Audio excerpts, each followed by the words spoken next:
باللہ من الشیطان الرجیم بسم اللہ الرحمن الرحیم الحمد للہ رب العالمین الصلاۃ والسلام علی اشرف الانبیاء والمرسلین سیدنا و نبینا ابی القاسم محمد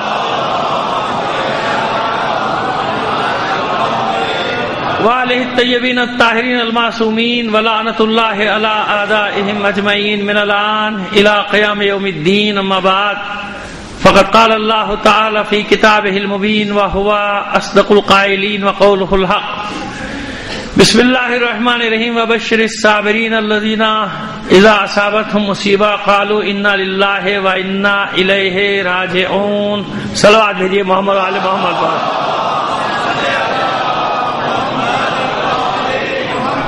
عزاداران حسین چہلم کا روز اس دیگر کاموں کے لیے چیزوں کے لیے نہیں ہوتا، لیکن مجبوری ہے کہ کچھ گزارشات آپ کی خدمت میں پیش کریں، کیونکہ اس سلسلے کی باب العلم فاؤنڈیشن کی اب یہ آخری مجلس ہے باب العلم کی جانب سے جو ہوتی ہے. تو ظاہر ہے کہ شکریہ وغیرہ تو کیا کسی کا ادا کرنا، آج چہلم کے دن بس دعا کر سکتے ہیں کہ پروردگار عالم جس نے جس حیثیت میں جس انداز میں حصہ لیا ہے، آپ سب عزاداروں سمیت، کیونکہ آپ کے وجود ہی سے مجلسوں کی رونق میں اور اضافہ ہوتا چلا جاتا ہے، مجلسیں نورانی ہوتی جاتی ہیں، تو آپ سمیت جس نے جس انداز میں دامے درہمے سخنے قدمے حصہ لیا، پروردگار عالم کی بارگاہ میں دعا ہے کہ اسی حسین کے صدقے میں، انہی کربلا والوں کے صدقے میں ان کی دنیاوی اور اخروی حاجات کو پورا فرما دے. اور میں نام دیکھیے پڑھ ہی نہیں رہا پرچے میں جو دیے ہوئے، ان کو ناموں کو میں نہیں پڑھ رہا، بلکہ میں آپ سے درخواست کر رہا ہوں کہ اپنے تمام مرحومین کو یاد کر کے، جو ان کا کوئی پڑھنے والا نہیں ان کو یاد کر کے، باب العلم فاؤنڈیشن کے جو ہمارے بزرگ جوان بچے جو خدمت گزاران ہیں ان کے مرحومین کو یاد کرتے ہوئے، خاص طور پر تمام شہدائے ملت کو یاد کرتے ہوئے ایک سورہ فاتحہ پڑھ کر بخش دیجیے گا.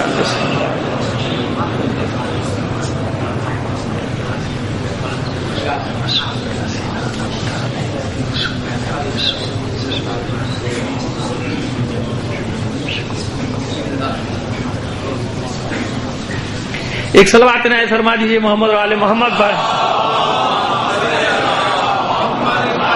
میری معذرت قبول کر لیجیے گا، کیونکہ ظاہر ہے کہ بہت سارے افراد کے اس میں اور اداروں کے بھی سب کے نام لکھے ہوں گے، لیکن میری مجبوری ہے، میں اپنی اقدار کا بڑا قدامت پسند آدمی ہوں.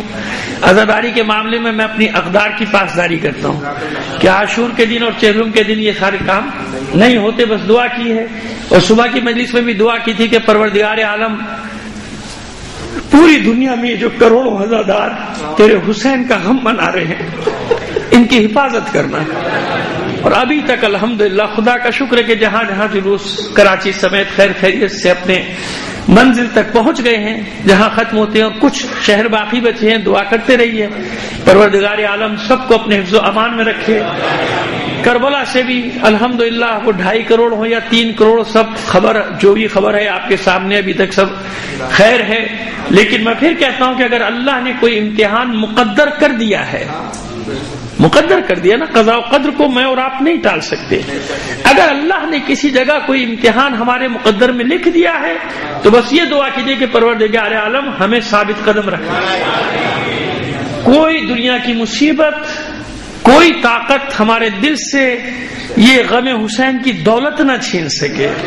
یہ دولت سے جو تو نے ہمیں دی ہے، بس اس سے زیادہ ہمیں کوئی بھی دولت عزیز نہیں ہے. بس تمام مومنین کی صحت و سلامتی کے لیے، حفظ و سلامتی کے لیے، اور دشمنان اہل بیت اور اسلام کی نابودی کے لیے بلند آواز سے صلوات بھیجیے محمد علیہ محمد.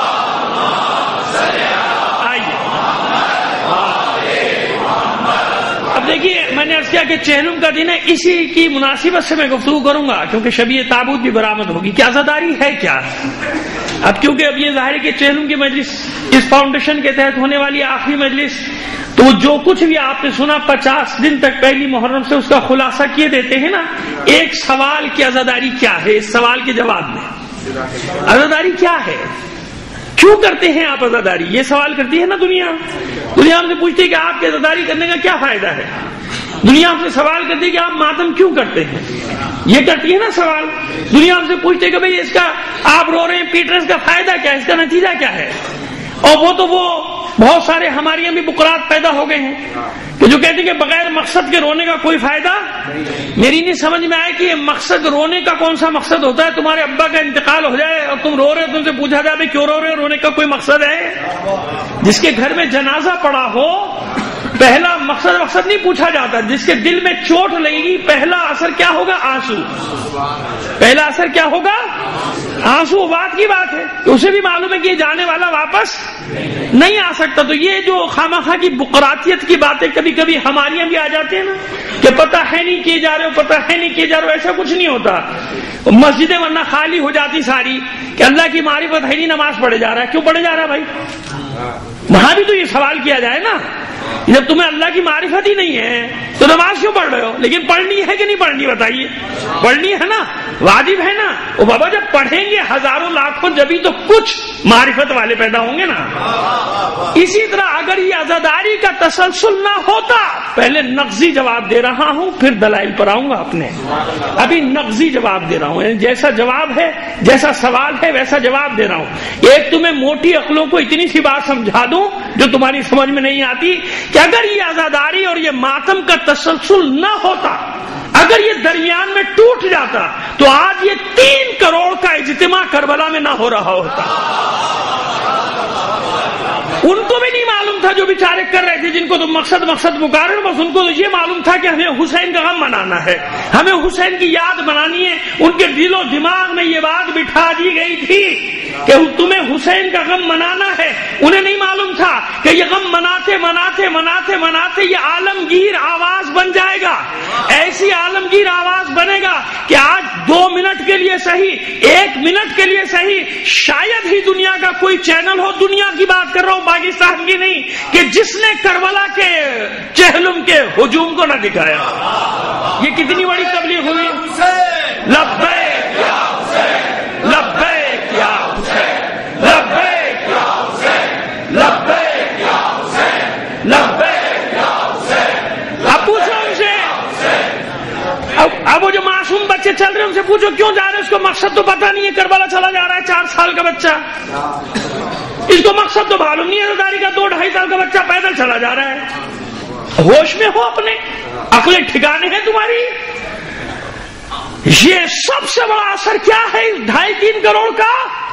یہ خود اتنی بڑی تبلیغ سڑکوں پر آنا اتنی بڑی تبلیغ ہے کہ پوری دنیا پہ دشمن پہ دہشت بیٹھی ہے ایک طرف کہ دشمن خوف زدہ ہو گیا. کیسی قوم ہے, لاکھوں مار دیے ان کے, مگر یہ پھر اسی طرح میدان میں نکل کر چلی آئے.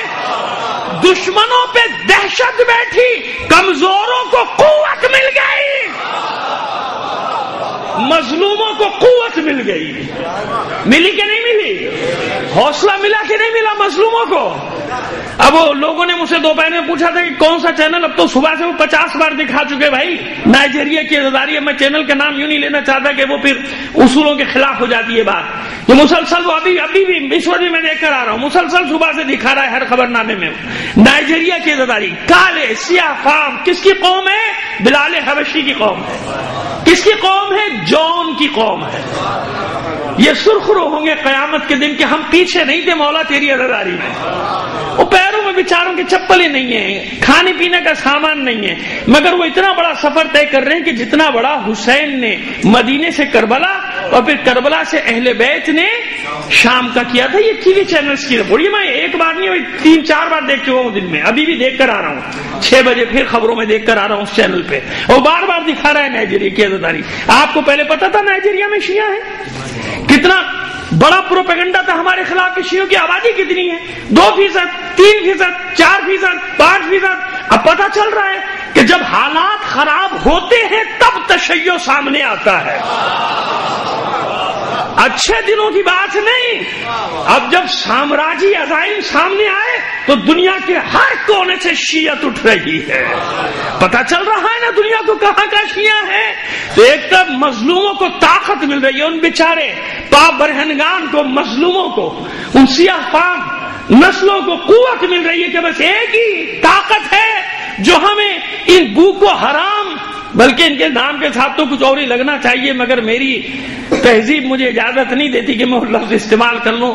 ان بدبختوں کے ساتھ، ان ملونوں کے ساتھ، اس جہنم کے ایندھن لوگوں کے ساتھ، ان کے مقابلے پر وہ بیچارے کھڑے ہیں کمزور لوگ، کھانے کو نہیں ہے۔ کون سی چیز انہیں کھڑے رکھے ہوئے ہیں قیام کی حالت میں؟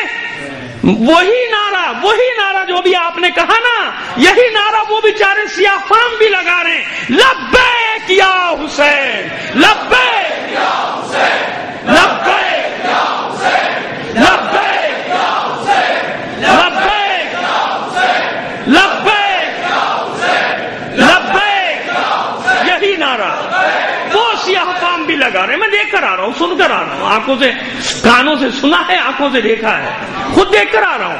آپ میں سے بھی یقیناً بہت ساروں نے دیکھ لیا ہوگا، یقیناً میری تائید کریں گے کہ وہ دیکھ کر آئے ہوں گے۔ تو سیاہ فام یعنی پوری دنیا میں یہ نعرہ بن گیا، یہ سب کے لیے ایک نعرہ بن گیا، مظلوموں کے لیے، کہ جہاں بھی مظلومیت ہے وہ قیام کرے گی۔ تو پہلا مقصد سمجھ میں آ گیا کہ پہلے تمہیں فلسفہ پڑھایا جائے 15 سال، وہ بھی پتہ نہیں صحیح پڑھو گے کہ نہیں پڑھو گے، کیونکہ فلسفہ پڑھنے کے بعد ضروری تھی نہیں کہ سب کے سب ایک ہی نتیجے پر پہنچے۔ پھر تمہیں منطق پڑھائی جائے، 15 سال پہلے تمہاری برین واشنگ کی جائے کمروں میں بند کر کے، جیسے ان کی برین واشنگ کی جاتی ہے نا کہ نکلنے نہیں دیا جاتا، دوسرے کی سنو نہیں، بس اسی ملا کی سنے جو برقع پہن کے بھاگا تھا۔ ایسے لوگ یاد رکھیے گا، ایسے لوگ وقت آنے پہ اسی طرح بھاگا کرتے، کسی کی نہیں سنو، بس ان کی سنو، ان کی سن کے اتنے سے بچوں کی تقریریں سنی نا آپ نے، پاگل ہوئے کیونکہ دوسرے کی سن ہی نہیں رہے، وہ نہ دوسرے کو دیکھ رہے، نہ پروگراموں پہ پابندی، جا نہیں سکتے، آ نہیں سکتے، سن نہیں سکتے۔ تو ایسا جہاں بھی ہوگا کند ذہن پیدا ہوں گے، تنگ نظر پیدا ہوں گے، لوگ ان میں شرح صدر نہیں ہوگا، وہ تنگ نظر ہوں گے، ان میں کشادہ دلی نہیں ہوگی، وسعت قلبی نہیں ہوگی۔ یہاں ایسا نہیں ہے کہ ان کو کمروں میں بند رکھ کے، ان کو برین واشنگ کر کے ایک خاص اس پہ ڈھال کے، تو تم میں اور تم میں کیا فرق رہ جائے گا؟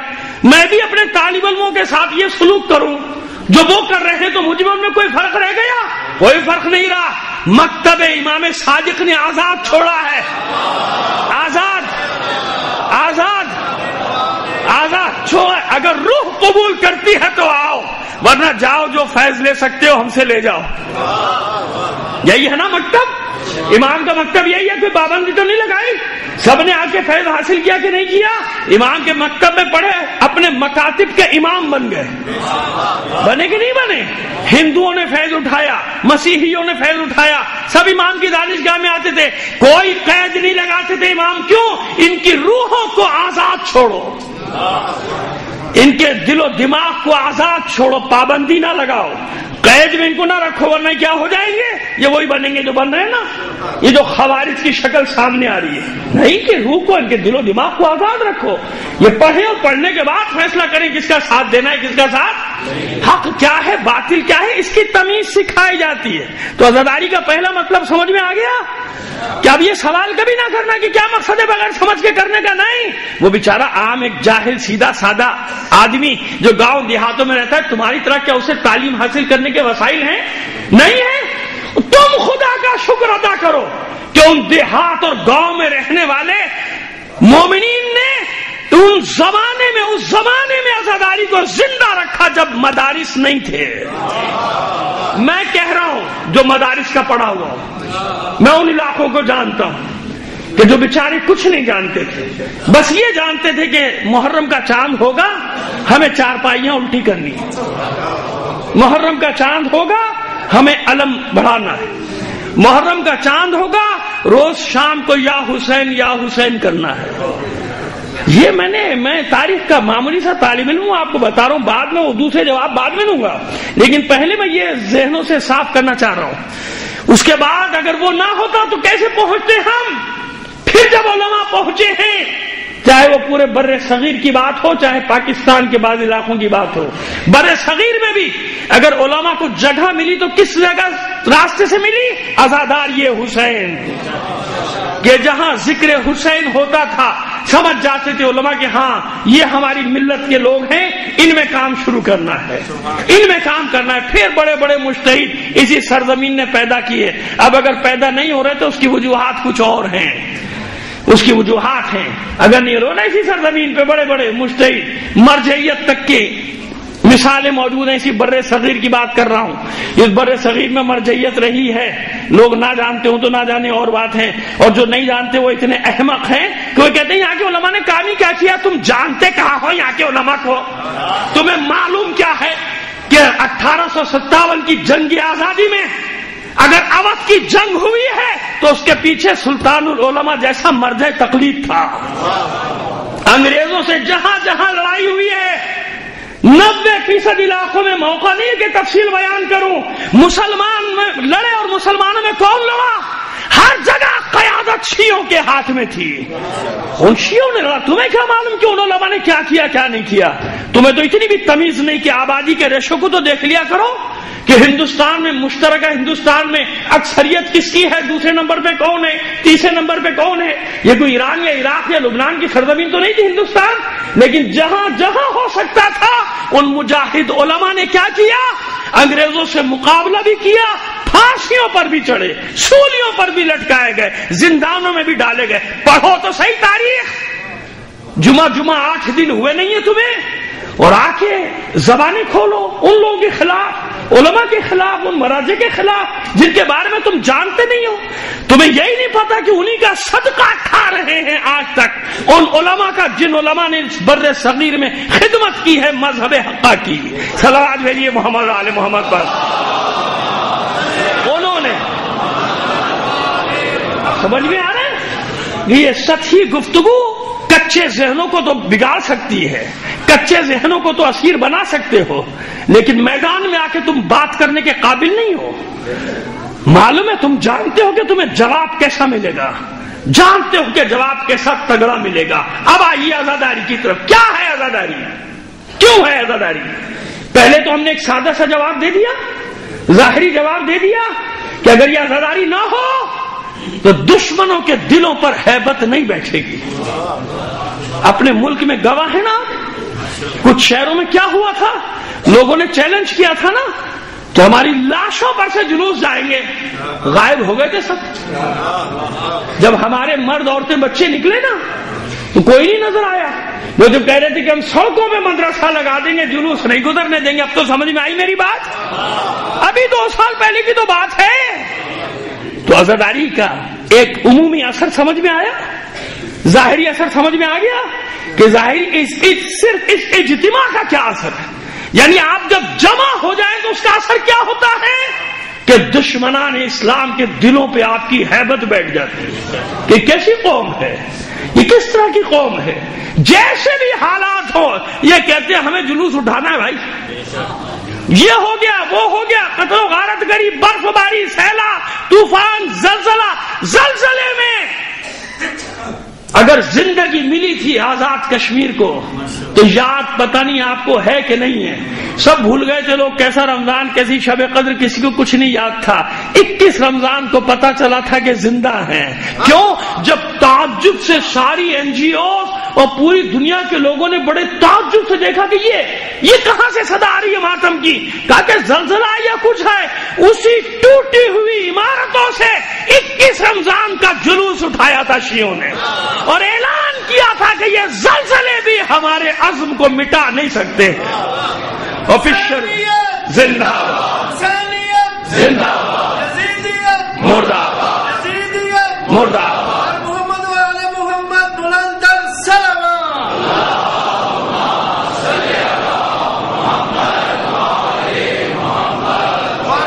بلند سلام۔ آئیے تو یہ ظاہری جواب مل گیا آپ کو، یہ عمومی جواب جس کو کہتے ہیں عام جواب، ہم نے عام انسان کے لیے، عام آدمیوں کے لیے، عام فہم بچوں کے لیے، جوانوں کے لیے، بزرگوں کے لیے نہیں، بزرگوں کے لیے ابھی گفتگو شروع کرتے ہیں تاکہ عام فہم انداز میں لوگوں کو سمجھ میں آ جائے کہ پہلا فائدہ کیا ہے اس کا، پہلا اثر کیا ہے اس کا۔ پہلا اثر یہ ہے کہ مردہ دلوں میں نئی روح ڈال دیتی ہے عزاداری۔ جہاں مردگی چھائی ہوئی ہو پورے ماحول پہ، وہاں زندگی کا اعلان کرتی ہے عزاداری کہ تم زندہ ہو، تم زندہ ہو، تم مرے نہیں ہو۔ یہ عزاداری پہلے مرحلے میں اعلان کرتی ہے انسان کی زندگی کا، کہ انسان بھی زندہ ہے، انسان کا ضمیر بھی زندہ ہے۔ اب آئیے مقصد کی طرف، ٹھیک ہے؟ پہلے سمجھ میں آ گیا کہ یہ گاؤں دیہاتوں میں بھی جو بیچارہ مجلس کرتا ہے، جلوس اٹھاتا ہے، یہ آپ کی طرح عالم قابل نہیں ہے۔ جتنے آپ منطق فلسفہ پڑھ کے آگے نا بقرات بن کے، وہ بیچارہ اتنا بقرات نہیں ہے، مگر وہ جانتا ہے کہ ادھر میں فرش عزا بچھاؤں گا، اس کا عقیدہ ہم سے اچھا ہے، ادھر فرش عزا بچھاؤں گا، ادھر کچھ ہستیاں آ جائیں گی میرے گھر میں، اس نے زندہ رکھا ہوا ہے۔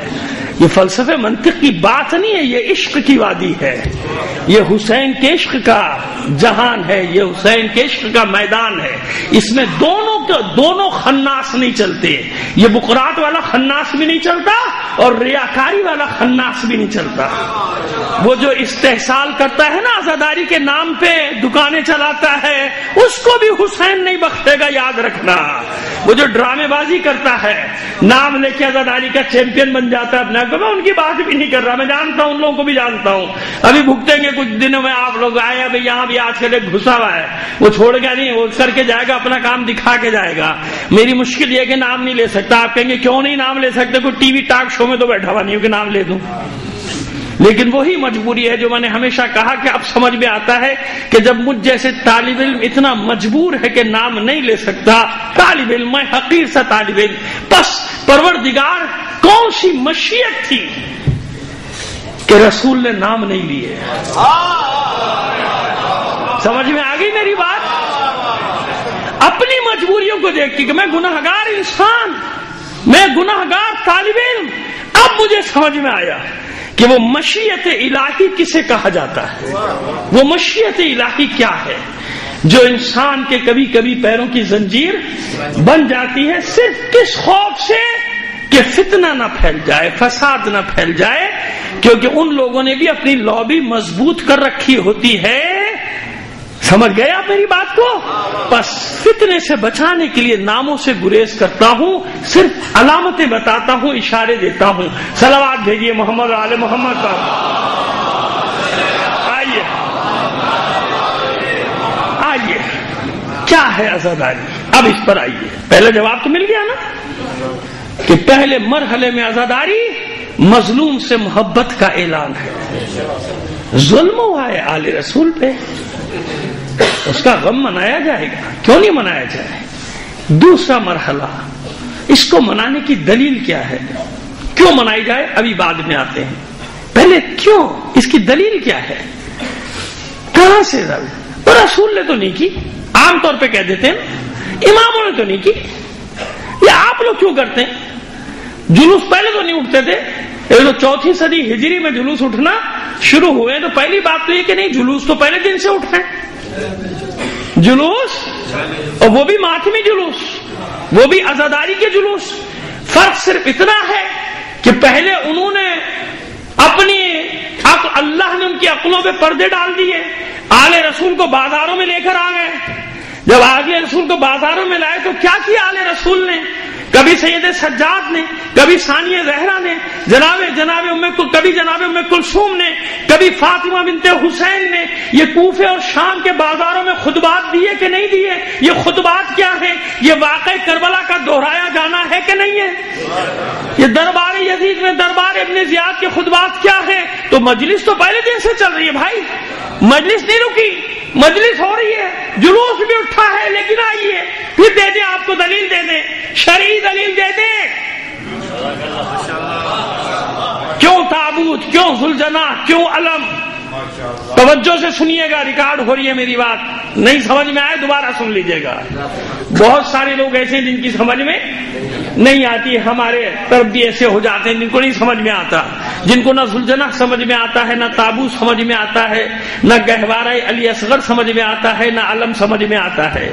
میں وہ سمجھانے جا رہا ہوں ابھی، اور دلیلیں بھی قرآن سے آپ کو دے دیتا ہوں۔ صلوات بھیج دیجیے محمد آل محمد پر۔ مگر فرق یاد رکھیے گا، ریاکاری الگ ہے، خلوص الگ ہے۔ ریاکاری کے ساتھ مسجد بھی بنائے گا تو مسجد زراری ہوگی بھائی. سمجھ میں آ رہی ہے میری بات؟ ریاکاری کے ساتھ حج بھی کرے گا تو وہ گیا، اس کا کہیں کچھ بھی نہیں ہوگا، اعمال نامے میں اس کے حج میں کچھ بھی نہیں نکلے گا، وہاں پہ الٹا ہی نکلے گا. جو بھی نکلے گا اس کا حج کسی اور غریب کے نام پہ چلا جائے گا جو کبھی گیا بھی نہیں ہوگا. بیگم پروردگار میں تو کہیں دیکھا ہی نہیں خانہ کعبہ، تصویر دیکھی تھی کیلنڈر کے اوپر، یہ میرے 6 حج کیسے کہا؟ ہاں تیرے ہیں، اس کے نہیں ہیں، اس کے تجھے دے دیے. مثال کے طور پہ کوئی روایت نہیں پڑھ رہا، کوئی آیت نہیں پڑھ رہا، مثال کے طور پہ میں کہہ رہا ہوں کہ ایسا بھی ہو سکتا ہے، امکان ہے کہ جو 25-35 سال جا رہا ہے لکھواتا جا رہا ہے الحاج الحاج در الحاج در الحاج الحاج. ایک بار کیا تو حاجی، 2 بار ہوا تو الحاج، 3 بار ہوا تو پتہ نہیں کیا، 10 بار ہو گیا تو 2 ال لگاؤ، 20 ہو گئے ان کا 4 ال لگاؤ، 35 حج ہو گئے ان کا 10 ال لگاؤ. ال کچھ تو کرو نا. الحاج تو بھائی سبھی ہو گئے، ایک کے بعد کرنے کے بعد الحاج، اب ہر جگہ الحاج ہو گئے سارے کے سارے. معذرت کے ساتھ نہیں، کیا پتا وہاں کچھ بھی نہ نکلے.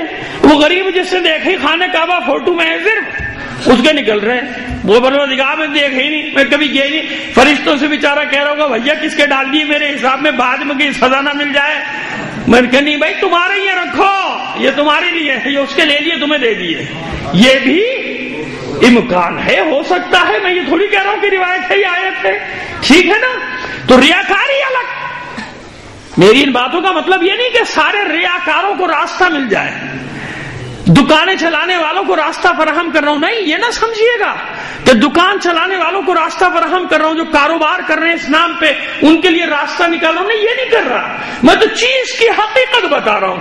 جیسے خانہ کعبہ ہے نا خانہ کعبہ، اب کوئی اس میں بت رکھ دے تو یہ بت رکھنے والے کا قصور ہے نا. خانہ کعبہ تو پھر بھی خانہ کعبہ ہی ہے نا بھائی. تو خانہ کعبہ کا تو قصور نہیں ہوا کہ میں خانہ کعبہ ہی نہیں جاؤں گا، وہاں بت بیٹھے ہوئے، اب بھی بت بیٹھے ہوئے ہیں، اب بھی تو بت ہی ہیں. یہ آل سعود کیا ہے؟ کیا ہے یہ آل سعود؟ ان میں اور یہودیوں میں کوئی فرق ہے؟ کوئی فرق نہیں ہے. تو بیٹھے تو کیا کروں، جانا چھوڑ دوں؟ مکہ جاؤں گا بھائی میں، مجھے ان سے کیا لینا دینا؟ مجھے تو اللہ کے گھر سے کام ہے اور رسول کے گھر سے کام ہے. صحیح ہے نا. میں جاؤں گا تو کوئی بھی بیٹھا رہے. تو اس لیے میں نے فرق قائم کر دیا کہ اگر کوئی ریاکاری کر رہا ہے، دکانداری کر رہا ہے، تجارت کر رہا ہے اس کے ذریعے، وہ الگ. مگر اصل چیز کیا ہے؟ اصل حقیقت ہے یا نہیں ہے کچھ؟ اگر حقیقت نہیں ہے اس میں کچھ تو معبود آخر کیا ضرورت ہے، کیا فائدہ ہے یہ کروڑوں جانور ہر سال ذبح کرانے کا؟ 1 مینڈھا ذبح ہو گیا تھا نا، ہو گیا. اب یہ بار بار تکرار، قیامت تک تکرار کیوں؟ کہ جب بھی عید الاضحیٰ آئے سنت ابراہیم بجا لاؤ. گوشت ضائع چلا جائے، بے شک ضائع جائے، مثال کے طور پہ. اب تو شاید ضائع نہیں جاتا لیکن اسے چھوڑ کے آ جاتے لوگ، کون اٹھا کے لائے گا بھائی؟ مینا میں پڑے رہتے تھے گوشت چھوڑیاں سب پڑے بھائی، وہاں کون اٹھانے والا؟ وہ اٹھا کے ڈمپ کر دیتے تھے. اب شاید سنا کے بانٹتے ہوں گے، چلو بانٹتے ہوں گے تو اچھی بات ہے. لیکن کہنے کا مطلب کیا ہے کہ پروردگار، اب یہ سوال وہاں بھی کرو نا کہ کروڑوں جانور ذبح ہو رہا ہے، اسے ذبح کرنے کا کیا فائدہ بھائی؟ ویسی گوشت روز کھاتے ہیں. لیکن نہیں، قرآن میں کیوں ذکر کیوں کیا گیا؟ یہ واقعات، یہ قصص انبیاء، یہ ان کی قربانیاں کیوں ذکر کی جا رہی ہیں بھائی؟ ضرورت کیا ہے؟ اسی لیے تو ذکر کی جا رہی ہے کہ یاد رکھو، یاد رکھو، بھولا مت کہ آدم اور حوا پہ کیا گزری، بھولنا مت. نوح پہ کیا گزری، بھولنا مت. ابراہیم نے کیسے مبارزہ آرائی کی، معرکہ آرائی کی، بھولنا مت. کیسے نمرود سے ٹکرائے، بھولنا مت. کیسے حاجرہ نے قربانی کی، بھولنا مت. اور اس یاد رکھنے کے لیے ان کے عمل کو زندہ کر دیا. اب تو یاد رکھو گے، جو قرآن نہیں پڑھتا وہ بھی یاد رکھے گا، جو حج پہ نہیں جاتا وہ بھی یاد رکھے گا. جب حج کا زمانہ آئے گا خبریں سنے گا، دیکھے گا، مکے کو دیکھے گا کیا کر رہے کیا نہیں کر رہے، دیکھے گا نا. تو بس اللہ نے ان اعمال کو کیوں زندہ کیا؟ اس لیے زندہ رکھا کہ یاد رکھو. ابراہیم کو بھی یاد رکھو، اسماعیل کو بھی یاد رکھو، ہاجرہ کو بھی یاد رکھو، اس مینڈھے کو بھی یاد رکھو، اس دمبے کو بھی یاد رکھو جو فدیہ بنا اسماعیل کا قربان ہوا، بلکہ ان شیطانوں کو، ملونوں کو بھی یاد رکھو، ان کو بھی نہ بھولنا، ورنہ کوئی پوچھنا کہ اس میں پتھر مارنے کا فائدہ؟ وہ جو ہم سے کہہ رہا ہے کہ جناب اس کا کیا فائدہ، اس سے پوچھے جو تین دیواروں میں تو پتھر مارے جا رہا ہے، اس کا کیا فائدہ؟ یہ دیوار تو خود انہی نے بنائی ہے، پہلے ستون تھا، اس کو چھت بنائی، دائرے میں آ گیا، اب جو دیوار بنی ہے وہ تو آل سعود نے بنائی ہے، اور شیطان کو بھی اپنی طرح بہت بڑا بنا دیا۔ پہلے تو پتلا سا ستون تھا، اب اتنا بڑا بنا دیا کہ جتنا جہاں جی چاہے مارو، جیسے جی چاہے تمہارا مارو۔ تو اب یہ بتائیے کہ اس کا کیا فائدہ بھائی؟ کیوں مار رہے ہو بھائی؟ یہ وہ شیطان ہے، دیوار ہے، دیوار میں پتھر مارے جا رہے ہو؟ کہ نہیں، کرو یہ عمل۔ کیوں؟ تاکہ ابلیس نے جو فعل انجام دیا تمہارے دل میں اس سے نفرت پیدا ہو۔ شیطان سے نفرت یعنی ابراہیم سے محبت، اور ابراہیم کے راستے میں آنے والی رکاوٹ سے نفرت۔ سمجھ میں آ گئی؟ سب کچھ سکھا رہا ہے اللہ۔ کیوں؟ معبود کیا فائدہ اس کو پتھر مارنے کا؟ بڑا فائدہ، بڑا فائدہ ہے، بہت فائدہ ہے اس کو پتھر مارنے کا۔ اس کو پتھر مارنے سے عقیدہ پکا ہو جاتا ہے کہ ابراہیم سے محبت اور ابراہیم کے دشمن سے نفرت دونوں دین کا حصہ ہیں، دونوں دین کا حصہ ہیں، یہ دونوں چیزیں دین کا حصہ ہیں۔ یاد رکھنے کو کہا نا، تو بس چاہتا ہے نا اللہ کہ یاد رکھو۔ صبر ایوب کا ذکر کیوں کیا؟ یاد رکھو۔ جناب یوسف کی چاہ میں تنہائی، کنویں میں تنہائی کا ذکر کیوں کیا؟ یاد رکھو۔ جناب یعقوب کے گریے کا ذکر کیوں کیا؟ سوال کرو نا، سوال اٹھاؤ کہ اے یعقوب، آپ تو جانتے ہیں کہ یوسف ملے گا، جانتے ہیں نا یعقوب کہ یوسف ملے گا، تو پھر روئے جا رہے ہیں۔ کیوں رو رہے ہیں حضرت یعقوب؟ اور اتنا رو رہے ہیں کہ آنکھوں پہ چربی آ گئی۔ وَابْيَضَّتْ عَيْنَاهُ، آنکھیں کیا ہو گئی؟ سفید ہو گئی، یعنی پردہ پڑ گیا، چربی اتر آئی، نابینا ہو گئے، روتے روتے روتے۔ اللہ نے یعقوب کو کیوں نہیں روکا؟ ارے زندہ کو رو رہے ہو، زندہ کو، یہی ہے شہید تو زندہ ہے، آپ زندہ کو روتے تو پوچھو نا یعقوب سے کہ یوسف زندہ ہے، زندہ کو کیوں اتنا روئے؟ ارے ہم گناہ گاروں کی آنکھیں تو اب تک سلامت ہیں، ہم حسین کو ابھی تک اتنا نہیں رو سکے جتنا ہمارا دل چاہتا ہے۔ یعقوب تو اتنا روئے کہ آنکھوں پہ سفیدی آ گئی، تو پوچھو یعقوب زندہ کو کیوں روتے رہے؟ کیوں زندہ کا ماتم کیا؟ کیوں زندہ کو روتے رہے؟ پوچھو اپنے علماء، لاؤ جواب اس بات کا۔ جانتے ہیں جناب یعقوب، اگر نہ آپ کہتے کہ نہیں ان کو معلوم تھوڑی تھا زندہ ہے کہ نہیں، معلوم تھا۔ اگر معلوم نہ ہوتا تو اپنے بیٹے سے کیوں کہتے یوسف سے خبردار اپنا خواب بھائیوں کو نہ بتانا؟ ہے نا، یہی کہا تھا نا کہ اپنا خواب اپنے بھائیوں کو نہ بتانا۔ تو جانتے تھے نا کیا ہونے والا ہے جناب یعقوب، مگر جدائی میں روتے رہے، روتے رہے۔ کس کو؟ زندہ کو۔ کس کو روتے رہے؟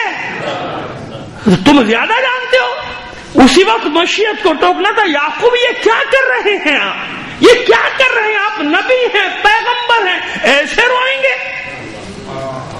اس طرح رو رہے ہیں کہ بینائی چلی گئی۔ ارے بھائی یوسف واپس دیں گے آپ کو، ملے گا، لیکن نہیں، کہیں مشیت نے نہیں ٹوکا رونے سے، ٹوکا مشیت نے تو قرآن میں موجود۔ کیوں موجود؟ اسی لیے موجود کہ یاد رکھو، یاد رکھو یعقوب کا ایک یوسف ہے، زینب کے 18 یوسف ہے۔ یعقوب کا ایک یوسف ہے، سید سجاد کے 18 یوسف ہے۔ کربلا میں یعقوب کا یوسف واپس آ گیا، سید سجاد کا کوئی یوسف میدان سے واپس نہیں آیا۔ یعقوب کی آنکھوں کی ٹھنڈک بن گیا یوسف، اور سجاد کی آنکھوں کا لہو بن گئے اس کے یوسف۔ ایسا ہی ہوا نا؟ ایسا ہوا کہ نہیں ہوا؟ تو یہ ہے نا قرآن میں ذکر کیوں کیے گئے یہ سب ذکر؟ تاکہ یاد کو زندہ رکھو. نہیں معلوم ابراہیم کو جو گھر تعمیر کر رہا ہوں اس کا اثر کیا ہوگا, کیا معلوم ابراہیم کو, لیکن اللہ جانتا ہے کہ نہیں تم نے میرے لیے کیا ہے نا کام, میری اطاعت کی ہے, میرے حکم پہ کیا ہے, بس اب دیکھو میں اس گھر کو کیا مقام دوں گا. قیامت تک کے لیے یہ کعبہ بنے گا, عاشقوں کے دلوں کا کعبہ بن جائے گا, جو نہیں بھی آئے گا اس کے دل میں کعبہ ہوگا. ابراہیم سب کے دل ادھر موڑ دوں گا, ہر سال لاکھوں لوگ اور موقع مل جائے تو کروڑوں لوگ اور انتظام ہمارے ہاتھ میں آ جائے تو کروڑوں لوگ. دیکھا نا ابھی 20 دن سے کربلا میں دیکھ رہے ہیں, عاشقوں پہ بھی دیکھا, اب بھی دیکھا, ایک ہی چیز نظر نہیں آئی اور وہ ہے بھگدڑ. اب پتا چلا کہ یہ بھگدڑ کی سنت کہاں سے آج تک جاری ہے. بھگدڑ کا پتا چل گیا, وہ بیچارہ بے گناہ بھی پس جاتا ہے اس بھگدڑ میں. جب آنکھیں بند کر کے بھاگتے ہیں کہ پتہ نہیں کدھر سے تلوار کدھر سے تیر آ جائے گا, بھاگو, تو اس میں بیچارے بے گناہ بھی سینکڑوں ہزاروں رون دیے جاتے ہیں. وہ آنکھیں بند کر کے بھاگنا ہے. تو میرا دماغ تو انہیں میدانوں میں چلا جاتا ہے جہاں میں نے بھگدڑ ہوتے ہوئے دیکھی, اور پھر اندھیرے میں کیا, وہ دھول مٹی میں ایک دوسرے پر ہی تلواروں کے وار کرنے شروع کر دیے ڈر کے مارے. یہ بھی ہوا ہے کچھ جنگوں میں, ایسا بھی ہوا ہے عزیزو. تو اب دیکھا آپ نے کیوں کعبہ اللہ نے قیامت تک کے لیے وہ جو نشانی اپنا گھر جسے قرار دیا, جناب ابراہیم کی یادگار بنا دیا. کہا خبردار مقام ابراہیم یہیں رہے گا, مقام اسماعیل یہیں رہے گا. اس پہ تو مجلسیں پڑھتے رہے آپ کے سامنے. تو قرآن میں ہے تابوت سکینہ کا ذکر ہے. کیا ہے یہ تابوت سکینہ, کیا ہے یہ تابوت سکینہ بھائی؟ یہ تابوت سکینہ وہ ہے کہ جس کو بنایا تھا جناب مادر حضرت موسیٰ نے, انہوں نے بنایا. اور کیوں بنایا تھا؟ تاکہ موسیٰ کو اس میں رکھ کے لہروں کے حوالے کر دیا جائے اور اللہ کوئی سبیل نکالے. اللہ نے سبیل نکالی, وہ تابوت ساحل پر آیا. فرعون کے محل کے پچھواڑے پائن باغ, جس کو پرانی اردو زبان میں کہا جاتا ہے, نئی اردو تو پتہ نہیں کیا ہے, لیکن پرانی اردو میں کہتے ہیں پائن باغ. وہ گھروں کے یا محلوں کے بڑی کوٹھیوں کے پیچھے جو باغ ہوا کرتے تھے ان کو پائن باغ اردو ادب میں کہا جاتا تھا. کبھی پڑھتے تھے ہم یہ الفاظ, کبھی ہوتے تھے اردو میں, اب کہاں بیچارے نصیب ہوتے ہیں ایسے الفاظ.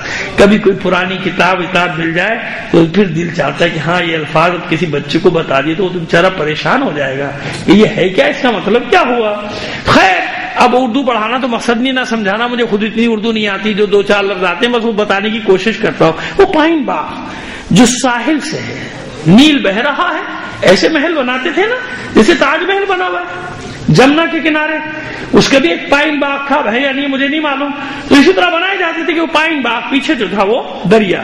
ایسی دہلی میں بھی ایسی تھا, جو پرانا محل ہے وہ بالکل دریا کے ساتھ. تو پائن باغ وہ پیچھے جو دریا کی طرف بنا جاتا تھا اس کو کہتے ہیں کیا, پائن باغ.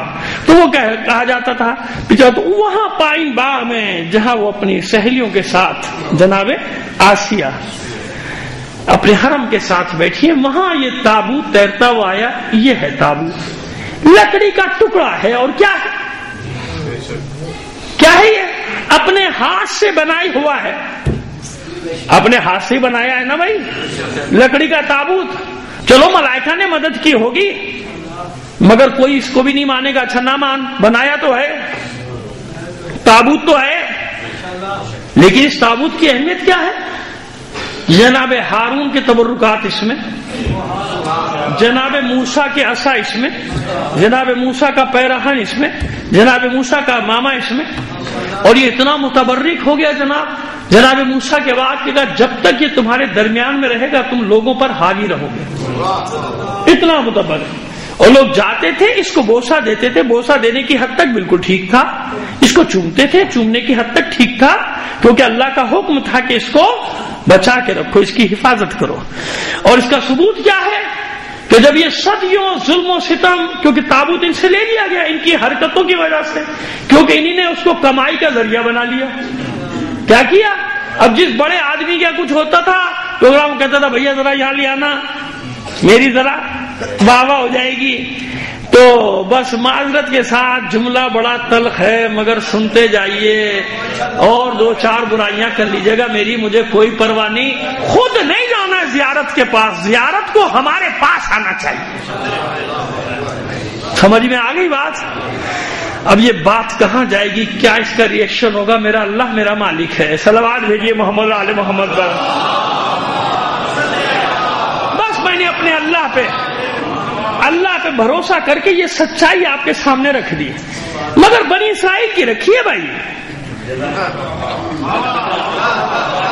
کس کی رکھی ہے؟ کہ وہ یہ چاہتے تھے کہ تابوت ہمارے گھر پہ آئے، ہم نہیں جا، کیوں؟ ہم بڑے لوگ ہیں. اور وہ لے جانے والے کیوں لے جاتے تھے؟ لے چلو مال ملے گا. سمجھ گئے آپ؟ سمجھدار تو ہیں، سمجھ تو رہے ہیں سب میری بات، اسی لیے خاموشی چھائی ہوئی ہے تھوڑی سی. صلوات بھیجیے محمد آل محمد پر.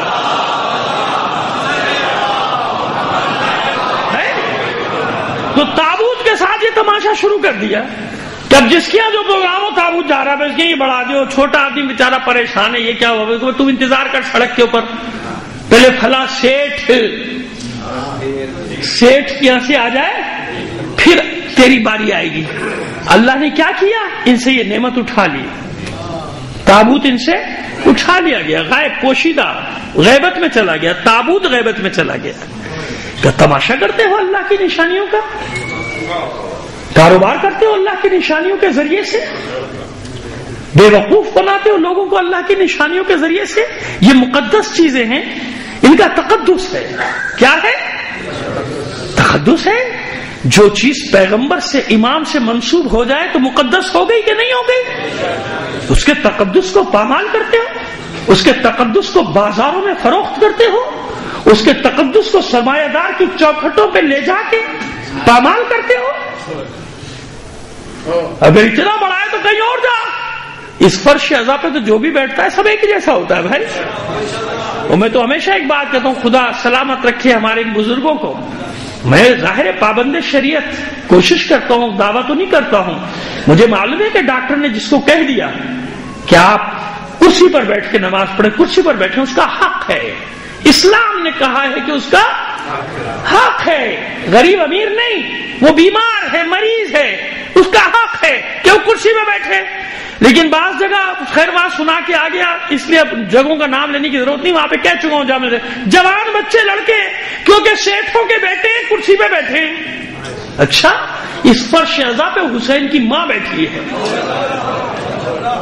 اس فرش عزا پہ امام زمانہ بیٹھا ہوا ہے. تو ان سے بڑا ہے کیونکہ تیری جیب میں پیسے آ گئے، تیرے باپ کے پاس کچھ حرام کا مال آ گیا، اس لیے تو اپنے آپ کو بڑا سمجھ کے بڑی مسجد میں بیٹھے گا اور تیرے لیے زیارت لائی جائے گی.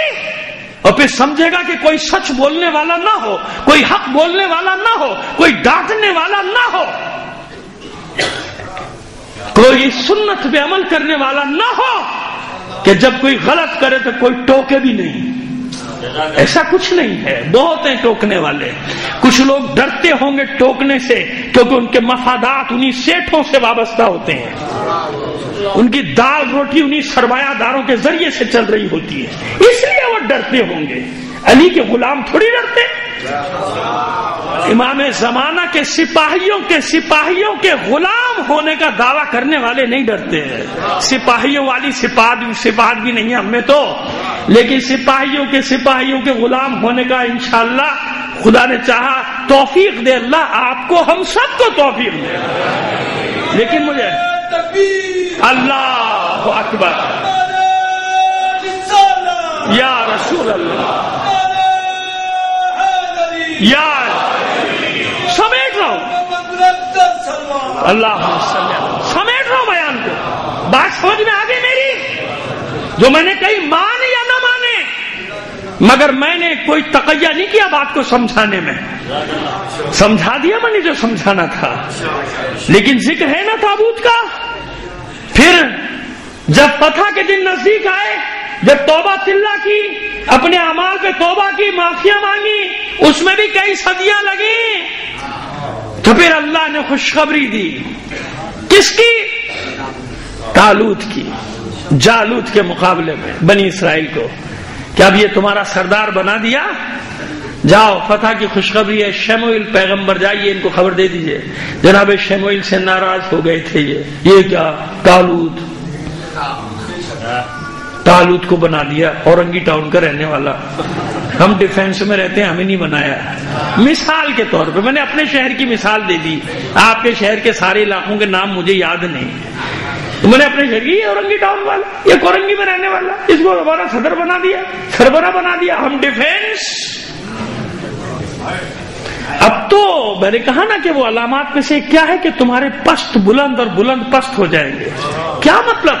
اب بلندی کا معراج یہ ہوگا کہ پہلے پوچھا جائے گا کہاں رہتے ہو، شیعہ نکلو اس سے باہر، کم از کم تم تو نکلو، اگر دوسرے نہیں نکلتے تو شیعہ تو نکلو اس سے باہر۔ اب معیار کیا ہے؟ کہاں رہتے ہو؟ تو پہلے جواب سے اندازہ لگانے کہ اس سے ملا جائے کہ نہیں۔ کہاں رہتا ہے؟ ماڈل ٹاؤن میں، ہاں پھر ٹھیک ہے چلے گا، اپنے لیول کا ہے۔ ڈیفینس میں اوہو پھر تو اور بھی اچھا ہے، کینچ میں، ایسا ہر جگہ ہے نا، سب شہروں میں۔ اب معیار خاندانی شرافت نہیں ہے، اب یہ نہیں پوچھا جائے گا کہ کس خاندان کا ہے، اب تو تولا جائے گا کہ کس علاقے میں رہتا ہے، اس کا وزن کتنا ہے۔ اب جو بیچارہ ملیر ولیر میں رہتا ہوا تو بیچارہ بتاتے ہوئے بھی جھجکے گا، شرمائے گا، وہ ابھی تو ملیر میں ہوں لیکن میں نے بندوبست کر لیا فلاں جگہ شفٹ ہونے کا۔ مثال کے طور پر یہ معیار ہے، یہ معیار تو نہیں ہوا۔ تو اللہ کی نظر میں یہ معیار تو نہیں کہ طالوت نہیں، یہی سردار ہے تمہارا، تاکہ تمہاری غرور کی ناکوں کو خاک میں رگڑا جائے۔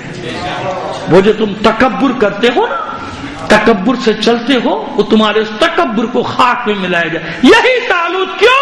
اس میں تم سب سے زیادہ صلاحیتیں ہیں، لہذا اس کو ہم نے تمہارا سردار بنا دیا۔ اور نشانی کیا ہے فتح کی؟ تابوت سکینہ واپس آئے گا، اور تابوت جس کے لیے قرآن کہتا ہے کہ اس میں موسیٰ اور ہارون کی ساری میراث جمع ہے، اس تابوت میں میراث جمع ہے۔ تو ایک تابوت کو اللہ نے علامت قرار دیا کس چیز کی؟ فتح کی، ایک قوم کی فتح کی علامت۔ کیا بے احترامی نہ کرنا، واپس دے رہا ہوں تابوت، واپس آ رہا ہے تمہارے پاس، اب بے احترامی نہ کرنا اس کے ساتھ۔ اور پھر وہ بات کی بات کے فتح کے بعد جناب زکریا کو حکم ہوا مسجد یعنی بیت المقدس کی نئے سرے سے تعمیر، اور پھر ایک خاص حجرہ اس صندوق کے لیے بنایا گیا، سمجھ گیا؟ اس کے لیے خاص کمرہ بنایا، اللہ کے حکم سے یہ ساری تعمیرات ہوئی کہ اس حجرے تاکہ اس کی بھی زیارت کی جائے جب تم نماز کے لیے جاؤ، جب تم عبادت کے لیے جاؤ۔ یہ قرآن کہہ رہا ہے، کہاں پر یہ ذکر ہے؟ قرآن میں۔ کیوں؟ اس لیے کہ یہ یادوں کو زندہ رکھو تاکہ تمہیں عبرت حاصل ہو کہ کون سی قومیں کن وجوہات کی بنا پہ پستی میں جاتی ہیں، کن وجوہات کی بنا پہ بلندی پہ جاتی ہیں۔ اور بلکہ اب میں خلاصہ کروں، اس لیے یہ ساری مثالیں دی کہ کربلا میں جس نشانے کو دیکھو گے تمہیں قرآن میں اس کی مثال ملے گی، قرآن میں اس کی مثال۔ اگر ذوالجناح کا تقدس دیکھنا ہے تو ناقہ صالح کا تقدس پہلے قرآن میں دیکھ لو کیا ہے۔ ناقہ صالح معبود جانور ہے، تو نے معجزے سے پیدا کر دیا پہاڑ سے۔ میں یہ کہتا ہوں کہ پہلا جانور جو پیدا کیا تھا وہ بھی تو معجزہ ہی تھا تیرا بھائی۔ جو پہلا حیوان خلق ہوا ہوگا یا اسی نسل کا ناقہ جو پہلی بار خلق ہوا ہو تو وہ بھی تو اللہ نے پیدا ہی کیا نا، اس کے بعد اس سے پیدا ہوئے۔ تو معبود یہ بھی تو ایک جانور ہے، چاہے وہ پہاڑ چیر کے نکلا، تو نے نکال دیا جیسے تو نے پہلا ناقہ خلق کیا ہوگا۔ بھائی پہلے کچھ نہیں تھا، خلق کر دیا، نہیں تھا پھر خلق کر دیا، پہاڑ سے نکال دیا۔ لیکن اس کی اہمیت کیا ہے؟ یہ محترم کتنا ہے معبود، میں اس ناقے کا احترام کیوں کروں؟ کہ اس کا احترام کرو۔ کیا کہا اسے؟ ناقۃ اللہ۔ قرآن نے اسے کیا کہا؟ ناقہ صالح کو ناقۃ اللہ، یہ اللہ کا ناقہ ہے۔ تو معبود یہ باقی ناقے کس کے ہیں؟ پروردگار، یہ باقی ناقے کس کے؟ سمجھ میں آیا؟ نہیں، نسبت کی بات ہے. ہر شے کا خالق ہے. کائنات میں جتنی بھی اشیاء ہیں ان سب کا خالق ہے اللہ. لیکن یہ ناقہ میں نے اپنے رسول کی سچائی ثابت کرنے کے لیے خلق کیا ہے، اس لیے اسے محض ناقہ صالح نہ سمجھنا، بلکہ اب اس کی نسبت ہو گئی ناقۃ اللہ. جب ایک ناقہ ناقۃ اللہ بن سکتا ہے تو پھر کسی کا ہاتھ ید اللہ کیوں نہیں بن سکتا؟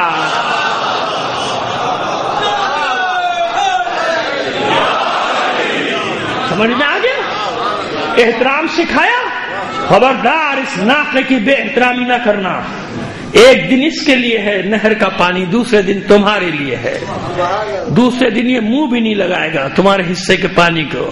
اور خبردار جو اس کا دن ہو پورے حوض کا پانی پی جاتا تھا نا یہ، اس پہ بھی ان کو کیا، حالانکہ ایک دن سب مل جاتا تھا، اس دن بچا بچا کے بھی رکھ لیتے تھے دوسرے دن کے لیے، مگر پھر بھی ایک حسد ایک جلن، کیوں ہار گئے نا، میدان میں ہار گئے. کہا تھا کہ اسے ناقہ نکالو، اس پہاڑ سے ناقہ نکالو. اور ناقہ بھی کون سا مؤنث ہو، اونٹنی ہو، کیا ہو، اور اونٹنی بھی حاملہ ہو، پریگننٹ ہو، وہ بھی 10 مہینے کی. کیسے لوگ تھے قسم سے، عجیب لوگ تھے. یہ بنی اسرائیل کیا کیا شرطیں لگاتے تھے، ایسا ہو ایسا ہو ایسا ہو ایسا ہو. ہم آپ تو بہت اچھے ہیں الحمدللہ. صلوات بھیجیے محمد آل محمد پر. قرآن کہہ رہا ہے، قرآن کے قصے سے بھائی، قرآن نے فرما رہا ہے ایسا ہو ایسا ہو ایسا. جیسے وہ بنی اسرائیل کا بکرا یہ ہمیشہ ایسے ہی رہے ٹیڑھے کے ٹیڑھے، گائے ہوا ایسی رنگ کی ہو، یوں اپنے آپ کو مشکل میں ڈالا. اور بھائی سیدھا سیدھا جو حکم تھا اس پہ عمل کر دیتے، کوئی بھی گائے پکڑ کے ذبح کر دیتے. کہتے نہیں، نہ رو کے مارتا ہو، رنگ کیسا ہو، گھاس کھاتی ہے کہ گوشت کھاتی ہے، اڑتی ہے کہ زمین پہ چلتی ہے، مثلا طرح طرح کے سوال کیے جا رہے ہیں. اب اتنے پھنس گئے آخر میں کہ سب سے مہنگی خریدنی پڑی. تم نے خود ہی اپنی مشکل بڑھا لی بھائی. اتنی رہنے دیتے بس گائے ذبح کر دو، گائے ذبح کر دیا تو ختم ہو گیا قصہ. لیکن نہیں، مشکلات بڑھا لی اپنی. خیر ابھی کیا ہوا، ناقے کے لیے ناقے کا اتنا احترام، اتنی عزت، ایک دن اس کا ہے ایک دن تمہارا ہے. مگر حسد کیونکہ میدان میں ہار گئے. کہا تھا نا ایسا نکالو. جناب صالح نے دعا کی، معبود یہ میری قوم یہ کہہ رہی ہے، یہ میری دعا ہے. جناب پہاڑ 2 حصے ہو گئے اور گڑ گڑا کے الگ ہوا. اونٹنی آواز دیتی ہوئی باہر آئی اور باہر آتی اس نے بچے کو جنم بھی دے دیا. لو بھائی جو تم نے چاہا تھا ہو گیا. نہیں جادو ہے. ارے تو پہلے مانگا کیوں تھا؟ پہلے تو مانگا کہ معجزہ دکھاؤ، پھر ہم ایمان لائیں گے. جب معجزہ ہو گیا تو کہہ رہے نہیں یہ تو جادو ہے. تو خدا کے بندو پھر معجزہ کیا ہے؟ تمہیں نے تو کہا تھا جیسے تم نے کہا ویسے ہو گیا، میں نے دعا کی ویسے ہو گیا. مگر نہیں مانا نا. بس جب ادھر نہیں مانا جو آنکھوں کے سامنے دیکھا ہے سب کچھ ہو رہا ہے، کیوں نہیں مانتے تھے؟ مانا مگر شہر تک آتے آتے پلٹ گئے. کیوں پلٹ گئے شہر تک آتے آتے؟ مفادات. ارے بابا سارا کاروبار ختم ہو جائے گا، تباہ ہو جائے گا، قوم بائیکاٹ کر دے گی، سارا جو چل رہا ہے سلسلہ. پھر پتا نہیں دیکھا کیا ہوا کیا نہیں ہوا، ہمیں کچھ پتا نہیں. مگر ناقہ تو پیچھے آ رہا ہے، اسے کیسے جھٹلائے؟ اللہ نے نشانی دی اور بتایا کہ دیکھو اس کو نقصان نہ پہنچانا، اس کو نقصان پہنچاؤ گے تو تم پر عذاب آ جائے گا، تم پر عذاب آ جائے گا. اور انہوں نے ناقے کو نقصان پہنچایا. ناقے صالح کو پے کر دیا، اس کی کوچین کاٹ ڈالی، گر گیا، مر گیا. اس پر تلواروں اور برچھیوں سے حملے بھی کیے، ٹکڑے ٹکڑے کر دیے اس کے. اس کا چھوٹا سا بچہ دوڑتا ہوا پہاڑی کی چوٹی پہ چڑھ گیا اور آسمان کی طرف منہ کر کے فریاد بلند کرتا تھا. بس میں نے ختم کیا آپ کی زحمت. فریاد بلند کرتا تھا. تو جناب صالح نے بتا دیا کہ ناقے کے بچے نے، جو اونٹنی کے بچے نے جو فریاد کی ہے نا، یہ خالی نہیں لوٹا. اس نے اللہ سے کہا ہے معبود دیکھ میری ماں کو یعنی کس بے دردی سے مارا ہے. اس معصوم سے حیوان کی فریاد کو اللہ نے ٹالا نہیں، ٹالا نہیں، عذاب بھیجا۔ اب مجھے بتاؤ کہ جو فرزند رسول کے گلے پہ خنجر چلائے،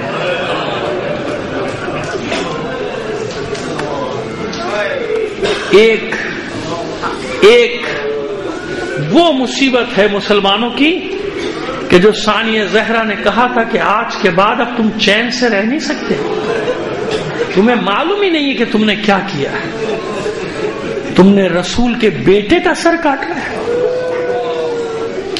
تم نے نبی زادے کو مارا، تم نے رسول زادے کو مارا، چین سے نہیں رہ سکتے ہو۔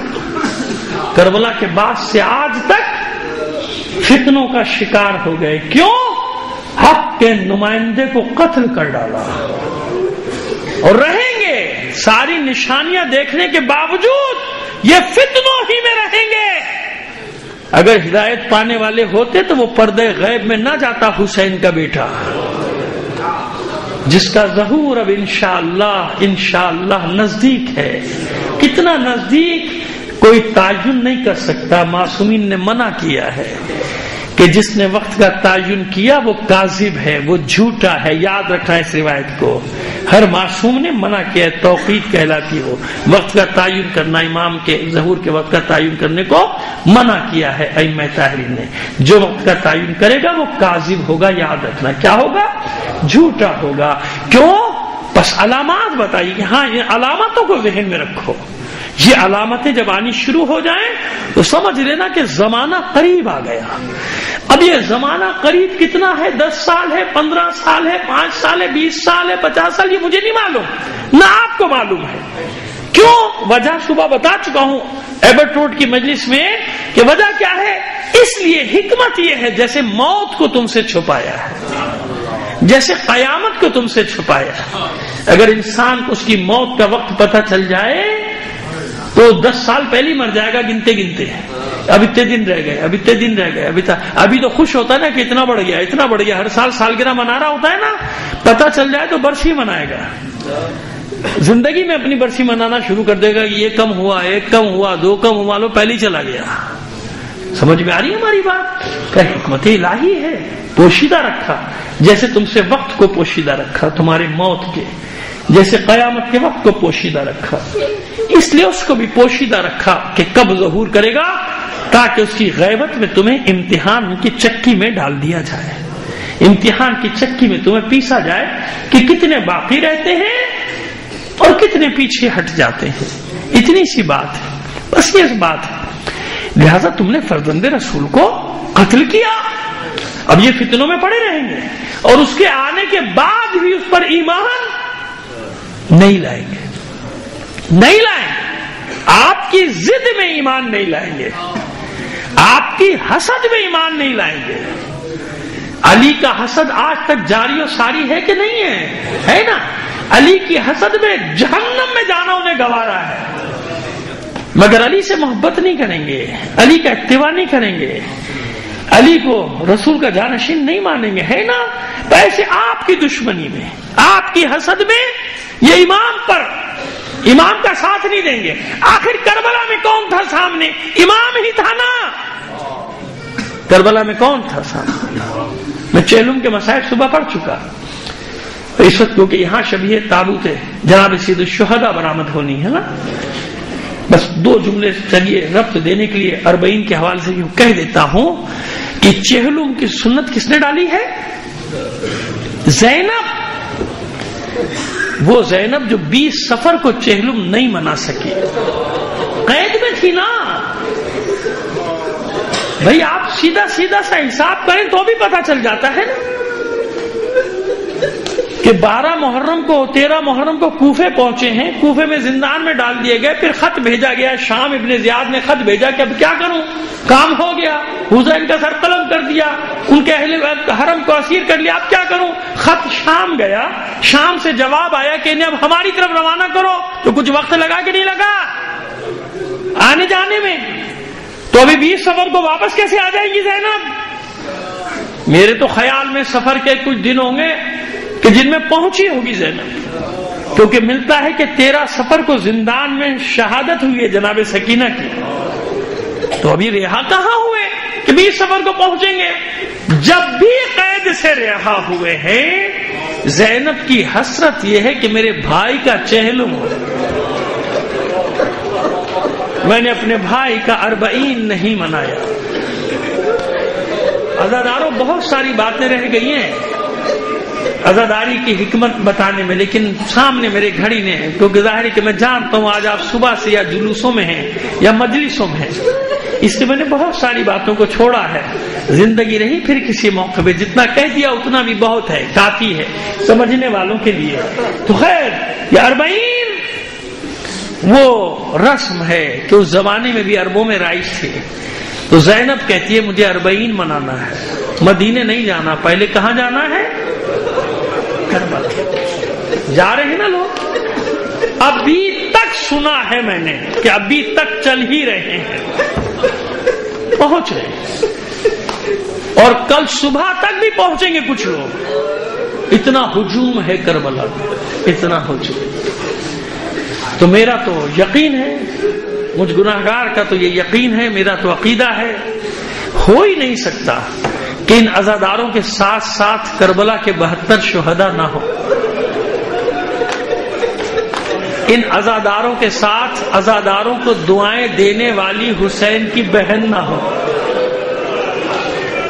ان عزاداروں کے ساتھ عزاداروں کو دعائیں دینے والی حسین کی ماں نہ ہو. میں نے عرض کیا تھا، اس لیے میں نے کہا چند جملے چہلم کے پھر شہادت پڑھوں گا، لیکن چہلم کا دن ہے تو چند جملوں کی جو صبح میں نے پڑھے جو لوگ نہیں تھے ان کے لیے تکرار کرنا چاہتا ہوں. کہ عزاداروں میں جو سمجھتا ہوں وہ بتا رہا ہوں آپ کو. یہ جو لاکھوں کروڑوں رواں دواں ہے نا کتنے دن سے کربلا کی طرف، میں نے کہا نا کہ ان میں کچھ نہیں معلوم کہ بیویوں کے ہجوم میں کون سی بیوی کون ہے. یہ چھوٹی چھوٹی سی معصوم بچیاں جو ہاتھوں میں تبرک لیے پیچھے پیچھے دوڑ رہی ہیں زائرین کے، دیکھیے نا آپ نے 3 سال کی 4 سال کی حجاب میں پوری لبیک یا حسین کی پٹیاں باندھی ہوئی. مجھے نہیں معلوم لیکن میرا دل کہتا ہے کہ انہی میں کہیں سکینہ بھی ہو سکتی ہے نا. اپنے بابا کے زائروں کی خدمت کر رہی ہے.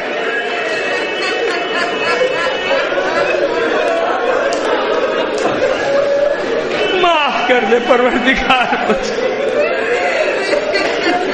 بہت احتیاط سے لفظ استعمال کرنے کی کوشش کر رہا ہوں ان ہستیوں کے لیے، لیکن بھروسہ ہے مجھے ان روایات پر جن روایات میں نے پڑھا ہے کہ میرا امام پا برہنہ ان جلوسوں میں شرکت کرتا ہے. ان راہ پیمائیوں میں میرے زمانے کا امام ننگے پیر چل رہا ہوتا، ماتمی دستوں میں کبھی بچوں کے دستوں میں شامل ہو کے ماتم کرتا. ان روایات میں بھروسہ ہے، مجھے یقین ہے کہ کیسے ہو سکتا ہے کہ ان کے ساتھ ان کے زمانے کا امام نہ ہو، ان کے ساتھ حسین نہ ہو. اتنے معذور دیکھ رہے ہیں نا آپ کے معذور جا رہے ہیں نا، جو جنگ میں بیچارے مجروح ہو رہے ہیں، کسی کے ہاتھ نہیں ہے کسی کے پیر نہیں ہے.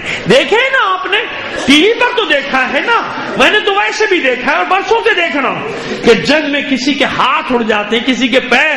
مگر عاشور اور چہلم ویل چیئر پہ چلا جا رہا ہے مگر اپنے مولا کی بارگاہ میں جانا. مولا عباس علی کا بیٹا، مولا آپ کی محبت میں ایک جملہ کہہ رہا ہوں، میرا مواخذہ نہ کرنا. مجھے نہیں معلوم کہ ان مجروحین کے دستے میں ممکن ہے غازی بھی ہو، ممکن ہے میرا مولا عباس بھی ان کے ساتھ ساتھ جا رہا ہو. میرے مرقد کے ظاہر ہے، میرے مولا حسین کی مرقد کے ظاہر ہے. کیوں زینب نے چہلم کی بنیاد ڈالی؟ کیوں چہلم کی سنت؟ اگر زینب نے یہ بنیاد نہ ڈالی ہوتی تو حسین کا مشن، حسین کا ہدف کیسے حاصل ہوتا؟ اسی لیے لائے تھے حسین. زینب نے وعدہ کیا ہے بھیا تو اطمینان رکھ، ایسا بندوبست کر کے جائے گی زینب کہ قیامت تک تیرا پیغام پہنچنے سے کوئی روک نہیں سکے گا. یہ چہلم جس کی بنیاد ڈالی زینب نے، یہ تو اس کے حکمت کا پہلو ہے نا کہ قیامت تک پیغام جاری رہے گا. اور دوسرا مسئلہ کیا ہے؟ زینب اپنی آنکھوں سے بھائی کا بے گور و کفن لاشا چھوڑ کر آئی، بے سر کا لاشا چھوڑ کر آئی، اور کربلا سے کوفہ، کوفے سے شام تک کی راہوں میں اپنے بھائی کے سر کو نو کے سینہ پہ دیکھتی ہوئی آئی. کہاں ہے ایسی خواتین؟ نہ ثانیہ زہرا سے پہلے کوئی مثال ہے، نہ ثانیہ زہرا کے بعد کوئی ایسی مثال آ سکتی ہے کہ جس میں کوئی بتائے کہ خاتون جس نے 72 جنازے اٹھائے، 72 جنازے دیکھنے کے بعد علی کے لہجے میں للکار رہی ہو یزیدیت. یہ وہ زینب ہے، یہ وہ زینب ہے کہ جب حسین رخصت ہو کر جا رہے تھے آخری بار، زینب نے گلے میں باہیں ڈالی، پھوٹ پھوٹ کر رونا شروع کر دیا. سید الشہداء نے روکا نہیں، بلکہ یوں سمجھیے کہ یہ کہہ دیا کہ بہن جتنا رونا ہے ابھی رو لو، ابھی رو لو، میرے بعد تمہیں رونے کا موقع نہیں ملے گا. کیوں؟ ایک وجہ تھوڑی ہے، ایک سامنے کی وجہ تو یہ ہے کہ جب کوئی بی بی رونے کی کوشش کرے گی تازیانے مارے جائیں گے، اور دوسری وجہ یہ ہے کہ زینب کو رونے کا موقع دیا ہی کہاں گیا؟ خیموں کو بچائے، بیویوں کو بچائے، بچوں کو بچائے، یا امامت کو جلتے ہوئے خیموں سے بچائے. اتنی ذمہ داریاں ہیں زینب کی، لہذا حسین نے منع نہیں کیا، بہن جتنا رونا ہے رو. اور حرم میں کوہرام برپا ہے جیسے بھرے گھر میں کسی جوان کا لاشا رکھا ہوا. یہ ادنا سی تشبیہ ہے حسین کے رخصت ہونے کی. بیویاں ایک دوسرے سے گلے لپٹ لپٹ کر رو رہی ہیں، مولا کے قدموں میں سر رکھ رکھ کے رو رہی ہے، بچی دامن سے لپٹ کے رو رہی ہے. بابا کس کے سہارے چھوڑ کر جا رہے ہیں؟ کیسے کیسے خیالات ہیں جو بیویوں کے ذہن میں آ رہے ہیں کہ کیا ہوگا، اب کیا ہوگا. یہ آخری سہارا بھی میدان کی طرف جا رہا ہے. زینب کہا وہ صندوق میں سے میرا پرانا پیراہن لے کر آؤ. اپنے لباس پر اوپر سے وہ پرانا کرتا پہنا اور اس سے بھی چاک کرنا شروع کیا جگہ جگہ سے. حیرت سے ثانیہ زہرا پوچھتی ہے بھیا یہ کیا کر رہے ہیں؟ یہ تو پہلے ہی بوسیدہ اور پرانا پیراہن ہے، اسے بھی جگہ جگہ سے چاک کیوں کر رہے ہیں؟ میرا مولا فرماتا ہے مجھے ڈر ہے مجھے قتل کرنے کے بعد یہ ملعون میرا لباس نہ لوٹے. عزاداروں میں کیا کروں، روایات کے جملوں کو میں بہت حذف کر کے پڑھ رہا ہوں، مجھ سے نہیں پڑھے جاتے، وہ الفاظ جو ہیں روایتوں میں لکھے ہوئے ہیں نہیں پڑھے جاتے. یہ ملعون کہیں میرے لباس کو نہ چھینے، اس لیے بوسیدہ کرتا پہن رہا ہوں کہ میرا لباس چھوڑ دے. میں نے کسی مجلس میں پڑھا تھا نا آپ کے سامنے کہ سنان ملعون نے کیا کیا تھا، ایک زرہ اتارنے کے لیے اس ملعون نے تبر سے اتنے وار کیے تھے کہ اس عالم میں بھی حسین کا سینے پر اتنے زخم پڑ گئے تھے تبر کے، اور ہر زخم پہ حسین کا جسم تڑپتا تھا. صرف زرہ اتارنے کے لیے اس ملعون نے اتنا تشدد کیا تھا حسین پر، جبکہ ابھی سر قلم نہیں ہوا تھا حسین کا.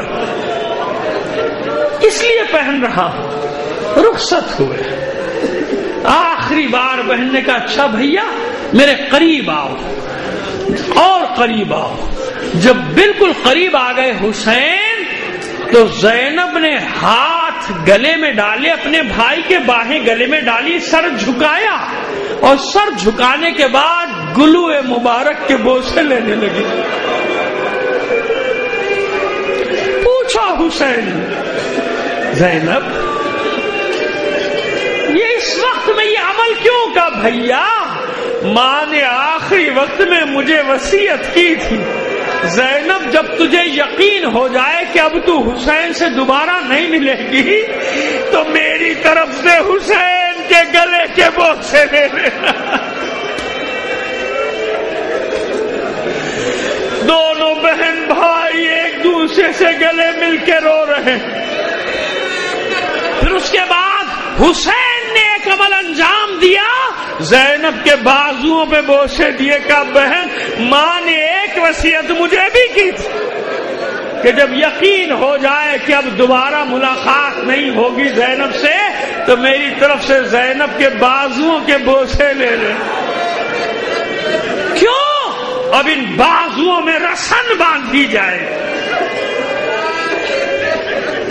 کیسے نکلے حسین یہ تو بڑے عجیب منظر ہوگا، لیکن بس ایسے رخصت ہوئے حسین جیسے بھرے گھر سے کسی جوان کا لاشا نکلتا ہے۔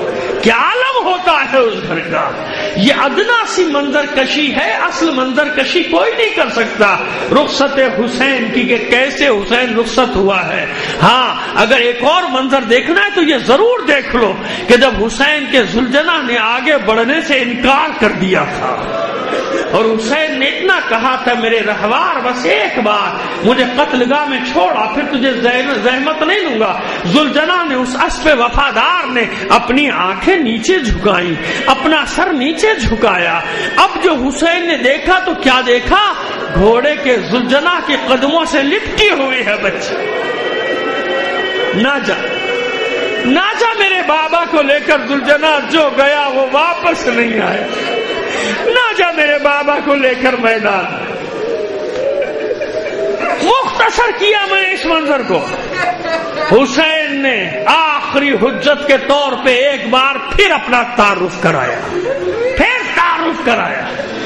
اور جب لوگوں نے کہا کہ کوئی راستہ نہیں سوائے اس کے کہ یا بیعت کر لو یا قتل ہونے کے لیے تیار ہو جاؤ، حسین نے کہا لا حول ولا قوت الا باللہ، کوئی طاقت نہیں ہے، کوئی پناہ نہیں سوائے اللہ کے۔ کیا سمجھتے ہو جان بچانے کے لیے جملے ادا کر رہا تھا؟ آخری حجت تمام کر رہا تھا تاکہ تم میں سے کوئی بھی نہ کہہ سکے کہ مجھے پہچانتا نہیں تھا۔ یعنی آخر وقت تک 72 لاشیں اٹھانے کے بعد بھی امام ہے، امام چاہتا ہے کہ ان کو بچا لے، معصوم کے قتل سے بچا لے، معصوم کے قتل میں ہاتھ رنگین ہونے سے انہیں بچا لے۔